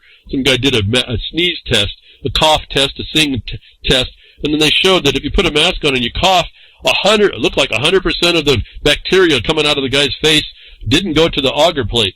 And then more subtly, you looked at he sang through his mask and with the mask, and then sang without a mask into the auger plate. Then he talked, and then he sneezed. And if you look very, very carefully, you start to see there's nothing in the cough. The big chunks get stopped by the mask. But we want to talk about like that 95% effective thing. If you look very carefully, there's bacterial vapor in the upper three where he's just talking or singing or even sneezing. And what's interesting is the more he puts breath to it, the more aerosolized the pattern shows up inside. He's totally oblivious to what I see there is apparently the mask can aerosolize whatever the bacteria is that can get through. And I'm not sure if the bacteria is not larger than the virus, because we don't know. There is no test, right, folks? Anyway, getting back to this. It doesn't stop in Oregon. You see the stupidity coming out. No one wants to challenge the right thing, so they agree to another wrong thing because it was started by a wronger thing. And we aren't a forward-thinking people. Won't listen, get behind the woodshed and learn how this works. I wish you all would. But here it's going to come worse. And this is really not different than we already saw happen in Washington that no one said anything about. But now the governor's working, they're working a little more constitutional, if you will, which makes it a lot more difficult. I've told you, as we move this thing along, it's going to be more and more difficult for people to find the narrow path on how you stop something like this, if you can, and what it's going to take to do it. And you're going to have to know more about how this thing was established in order to do this. I only have a quick opinion on some of this observation. It's going to take a whole, again, way beyond what one guy behind the woodshed can do. I mean, as an action, other than talk to y'all, get people to start promoting this more proper action around and organize up to actually function through that more proper action and function. That's what's going to do this here. But here we go, from the same state that offers segregation as an answer to get you to just wear the dang mask that you don't actually, have not been proven that you need. Not that, in my mind, like I told you, that masks are really that big of an evil. I use them if I get overwhelmed with allergies. But that's for me, not because I'm some kind of a vector. And then for what, folks? There is no test. I mean, really, people. I don't know why that little phrase, that tag, hasn't stormed all of social media, but it hasn't. And this is, again, to my mind, a failure. When people finally understand what that's saying, and the requirement is that there had to be one in order to find an infectious agent, and they have you all locked down on myth and horror story, I'm stunned. I'm just stunned. And then they watch them do it right in the news to you. We're going to segregate people wearing masks, and you're going to complain against us, and then we'll make everybody, you'll agree to put the mask on the other people, and so we'll get everybody to agree right now that everyone's going to wear a mask, and you're going to forget that you should have challenged us on whether or not we could actually certify to an infectious agent, which there is no test for. Let's blow past all that. Oregon emergency bill would suspend due process amid COVID-19 pandemic. So I'm not going to go through the analysis of COVID. Well, I'll do a little bit. I won't rail too long. COVID means flu-like symptoms. Pandemic isn't. Those two words together is impossibility. You can't have flu-like symptoms. Pandemic. You have to have an identification of an infectious novel agent that then goes across the international borders and can be found to be expanding from there. It has to have an original outbreak point. You have to have patient zero. You have to have all this stuff. It's all missing. But at any rate, COVID-19 pandemic, Oregon Governor Kate Brown convened, I should highlight, Democrat Portland. This state has been taken over for decades by the Democrats, and they have their most population centers are the voting blocks that control, because the other parties aren't that organized and or capitulate. None of those people get together to oust these tyrants in office now that are now pushing forth the sustainable dream, sustainable unity for the whole world. Democrat Portland convened Oregon legislature into emergency session on Wednesday, which is expected to last 2 or 3 days. The agenda has several bills, including HB 4212. That bill includes a clause written by Martha Walters, the Chief Justice of Oregon Supreme Court, at the request of Brown. This clause will allow Walters to suspend due process for up to 60 days if she deems it necessary during the response to the COVID pandemic. Let me stop right here.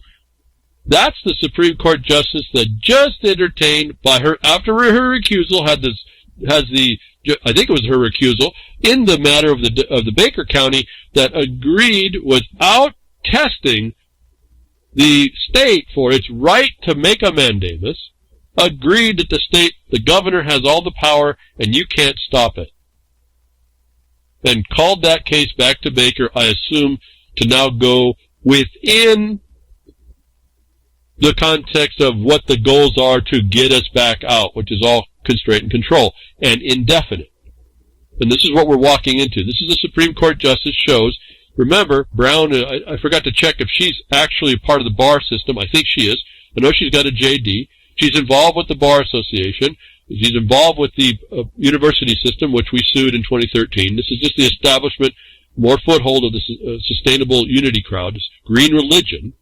We'll talk about the international religious freedom. Well, they've got it in this country, and no one's stopping them, and it's not proper. It's political, and it's worse than that. It's a weapon. But this is a Supreme Court justice that's supposed to be independent. You can't ask the Supreme Court justice for a thing. She'll tell you that she doesn't have jurisdiction.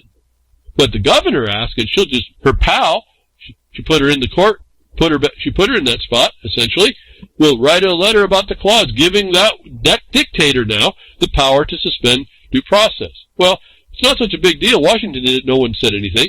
Now they're going to make this, though, statutory. And they can suspend due process. Now, I'm not going to talk about the lunacy behind all this, not just from the fact that you have something that there's no infectious agent, but from the fact of thinking you could take away a remedy, suspend remedies for people. And that is supposedly doing a Republican form of representative government. And then we have again our problem in 2013 we sued against, and we identified Congress as being the only party that has the power, and they ought to, and they're not. And that's an aiding and abetting. We want to talk about making war on the laws of the United States. There's the elements building to be able to claim so. But anyway, going on this story, instead of the legislature reining Governor Brown in after her illegal orders under the CCP coronavirus pandemic, they have proposed to expand emergency powers of the state government. Okay, so I could read here. What I found interesting is even in here, I've been telling you a certain way to approach this, and I guess this is where I really want to focus on all this. I'm going to read the relevant passages in this article because I want to expose something. What I've been telling you to do is written into the exceptions of this bill, even though it's going to expand due process. It has to do with, again, looking at their immunities. No different than what we did in Virginia, in a way, but now through this statute. This bill authorizes Chief Justice of the Supreme Court during emergency period and for 60 days thereafter, and upon finding of good cause, to extend or suspend time period or time requirement in rule or statute in specified court proceedings. Authorizes presiding judge of circuit court to extend custody and postpone trials upon finding of good cause and within specified limits. They have to say this in order to make it look like there's rationale behind it and it's just. Anyway, they put it in here. They know to put it in here is all I want to point out. Authorizes Chief Justice to direct and permit electronic court appearances. They want e-government, folks. What have they been doing all this time without this law is what I want to point out as well. Again, they find what they need and then they finally make it so, and no one says anything about it. Then this thing goes on, extends the time to commence civil action or give notice of civil claim if expiration of time falls within the emergency period and within 90 days after the end of an emergency period. So if you have an emergency problem during emergency period, tough. The wrongdoer is going to get away with it. This law immunizes owner, officer, operator, employee, or agent of isolation shelter or public entity from civil liability that is predicated on a claim of illness, injury, or death from COVID-19. Exempts from immunity conduct that constitutes gross negligence, malice, or fraud that is willful, intentional, or reckless, that is criminal, or that is unrelated to COVID-19. I'm going to stop there. You can read more about it keeps going on a little bit more. Let me go back to this. What have I been telling you that this is? When I tell you to write a habeas that says that they don't have an infectious agent, that they're using the color of a label to wrongly acquire emergency power, and the statutes told what the process was supposed to be if it was a lawful authority, haven't I just now qualified the exemptions that are in this rule, even for as bad as it sounds, the suspending of due process, where you find what constitutes gross negligence? You'll have to find that for your state, but it's Gross negligence is not simply following the law and willfully. Malice or fraud? What did I say about the fraud of using COVID-19, a label without an infectious agent, and promoting that is fraud. That they willfully and intentionally and recklessly do. Why? Because the statute said if they wanted to avoid that, they'd follow the statutes.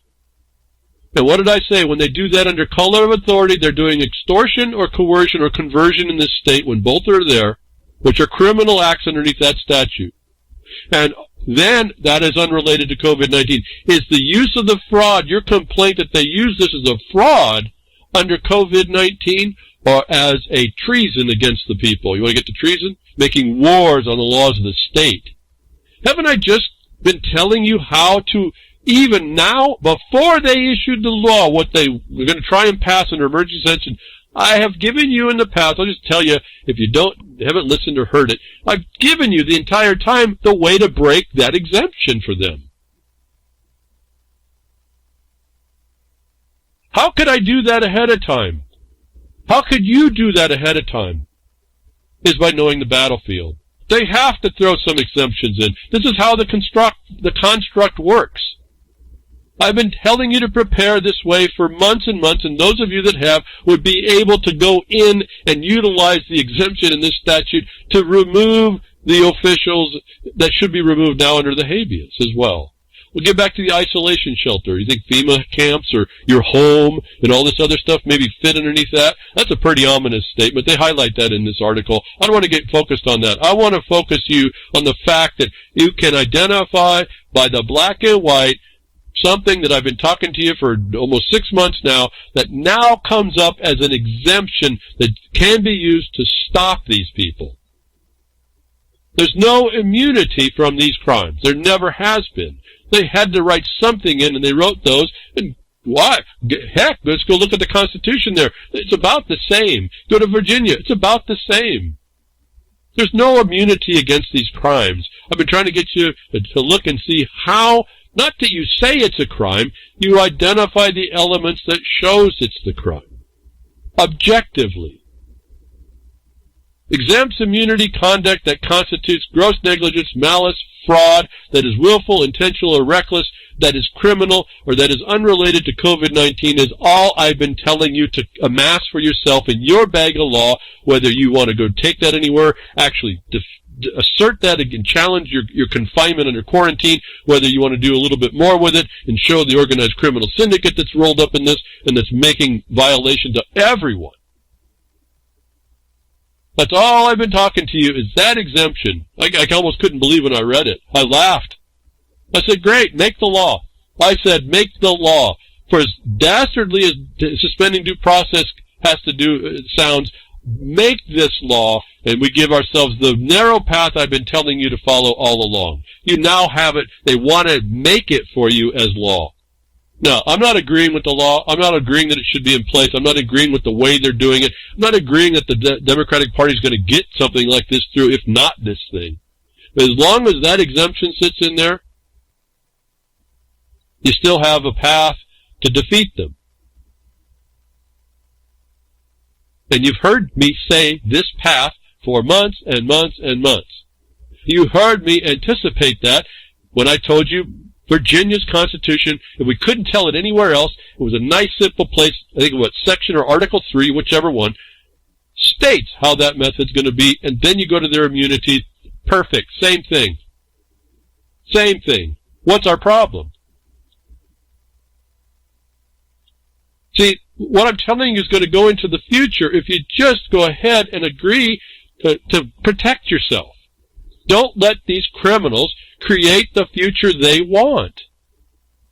And moving on, I just get exasperated a bit.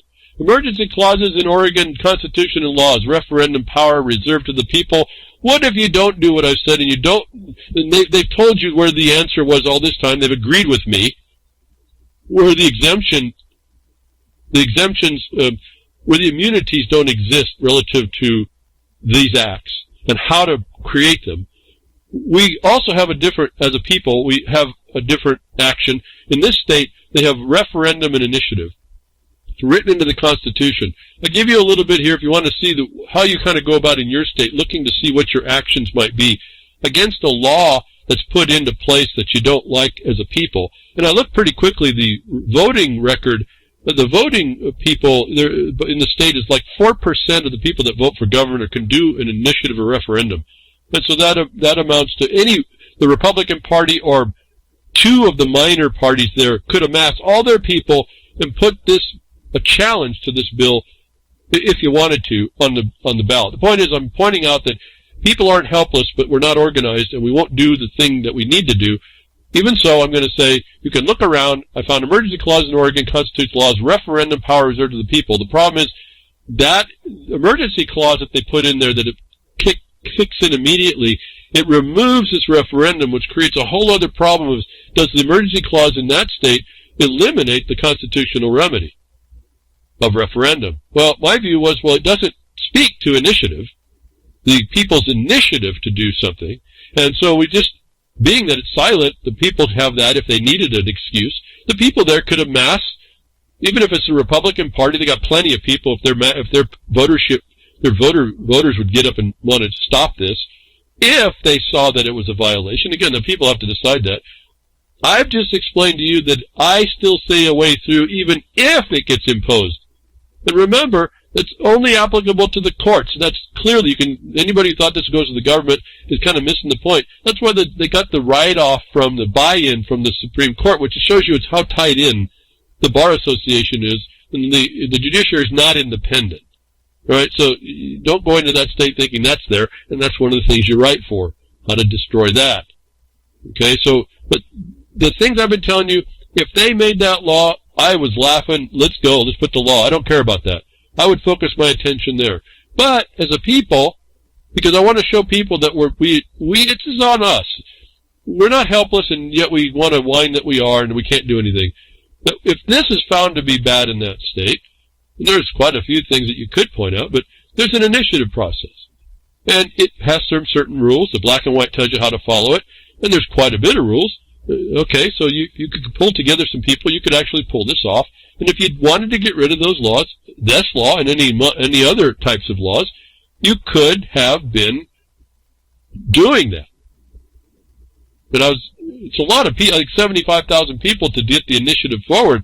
But that was actually small potatoes compared to all the, say, Republican Party that would be against them doing this, against extending your harm relative to equity principles, or your due process, where, again, you see the government will beat down on you and beat down on you like Flynn, and then you have to say, well, wait a minute, in that case, the prosecutor didn't want to prosecute, which never happens at the state level. They got 92% conviction rate. They're not going to do that, but that's beside the point.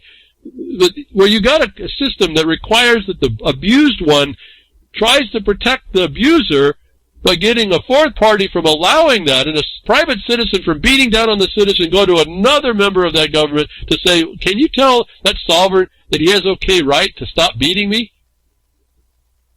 Is something just completely outlandish that we have agreed to. It's happening in this state. It will take all the people, they say the people made this, so it's going to take all the people to stop it. And there's an initiative process. I gave you a link, you can read that. But I want to move on now as we move this quickly through, try to show you some other things.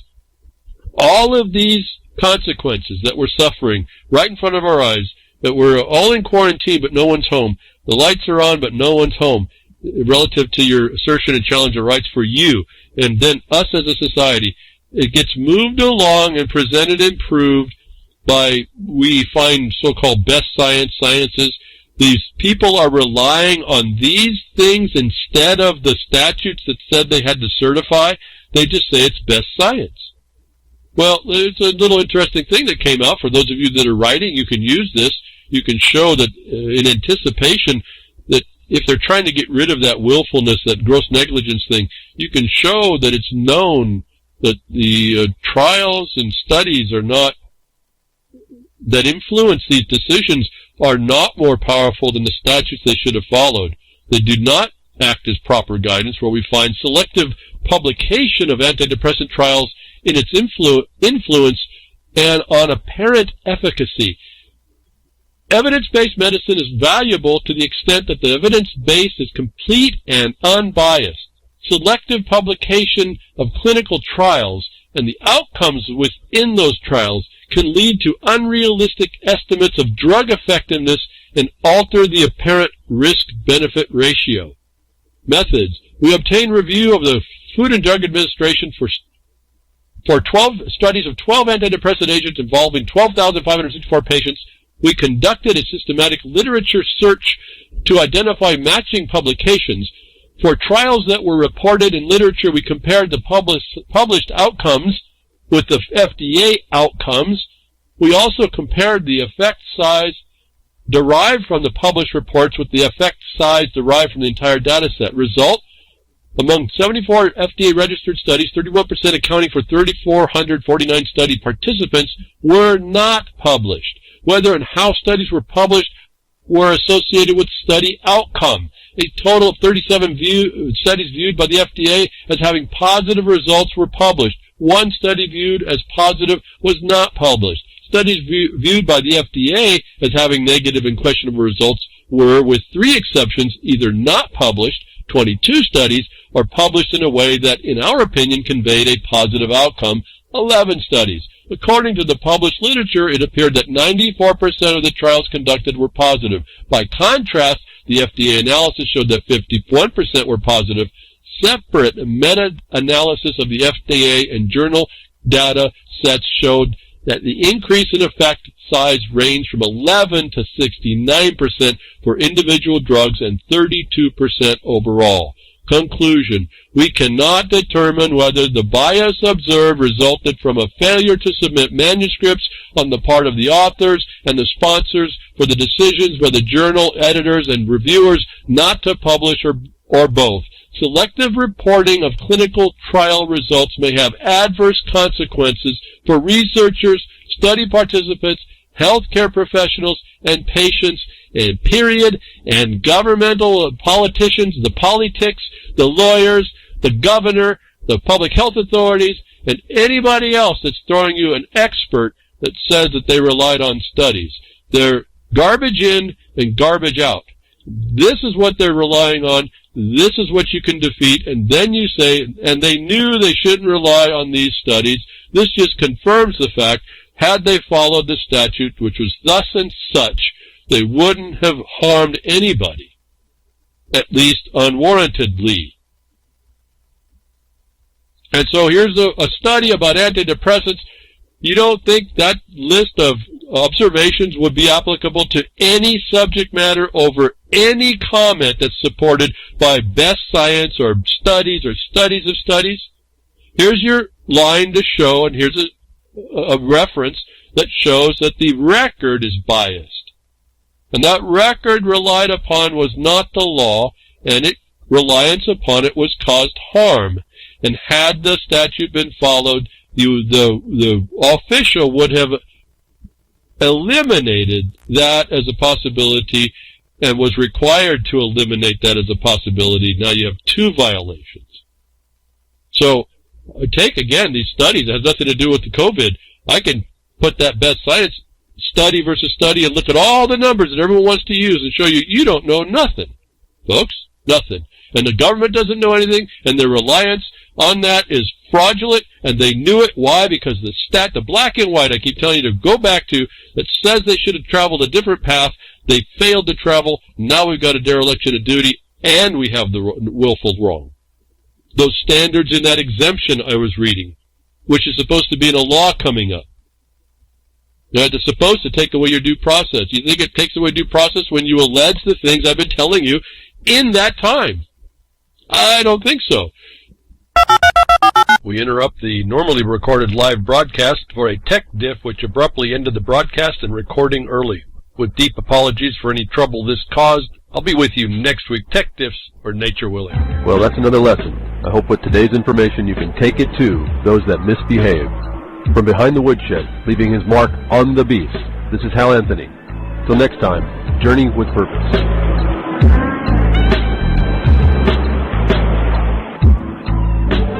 Well, that's what opening up a can of whoop-ass feels like. Son, you just opened a whole case of whoop-ass. Yo. Check.